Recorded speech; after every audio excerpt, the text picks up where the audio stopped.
Le département de l'Hérault, comme ses voisins du Gard à l'est et de l'Aude à l'ouest, est l'un des plus attractifs de l'Hexagone. 13 000 personnes s'y installent chaque année. Cependant, c'est aussi l'un des plus pauvres. Le Biterrois, qui s'étend des avant-monts au littoral agatois, concentre taux de chômage élevé et grande précarité, auquel la crise des Gilets jaunes a fait écho en 2018. Béziers, presque 80 000 habitants en 2020, véhicule une image contrastée.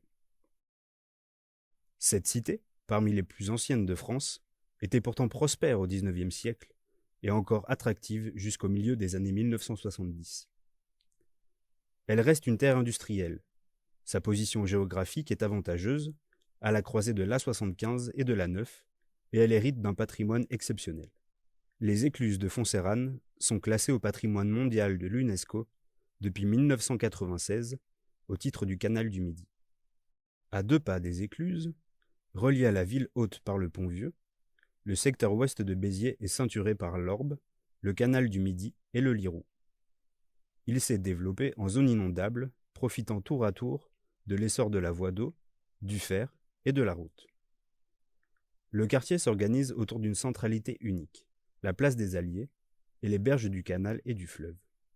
Il a peu évolué depuis le XIXe siècle, mais les bâtiments qui accueillaient la main-d'œuvre du port sont désormais vétustes.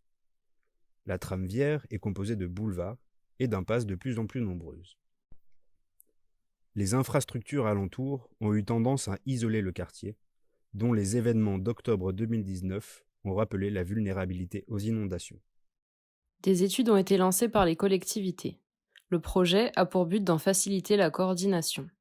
Le projet repose sur 3 principes complémentaires d'intervention: désenclaver, innover, tisser. Il s'agit de désenclaver ce faubourg puisque c'est l'une des portes d'entrée historiques de la ville. La métamorphose du quai Port-Notre-Dame facilitera le renouveau de la vie de quartier, au demeurant limité, faute de circulation douce, de logements confortables, d'équipements publics et de commerce. Le rôle de centralité de la place des Alliés doit être conforté, d'où la rénovation des bâtiments dégradés et de l'espace public. Il s'agit également d'amorcer un vaste projet de renouvellement urbain du faubourg en faisant du risque d'inondation une source d'innovation architecturale et urbaine. C'est une façon de changer le statut de ce quartier excentré en lui conférant une dimension expérimentale et moderne. À plus long terme, ces fonctions évolueront grâce à des programmes audacieux pour quelques-uns des bâtiments qui servent toujours de repère aux habitants. Enfin, il s'agit de tisser des continuités urbaines et paysagères entre les écluses et l'acropole. Seuls 5 à 8% des touristes des écluses se rendent aujourd'hui dans le centre ancien. L'île au port Notre-Dame, où les maisons vigneronnes seront réhabilitées, jouera un rôle pivot. Des locaux d'activité liés à l'agriculture de proximité et à la vente directe, à la bureautique pour travailler dans un cadre apaisant, au tourisme et au patrimoine seront construits. La cité biterroise a amorcé un long processus de reconquête de son centre-ville, de ses célèbres allées semblables à des ramblas, de ses grands ensembles.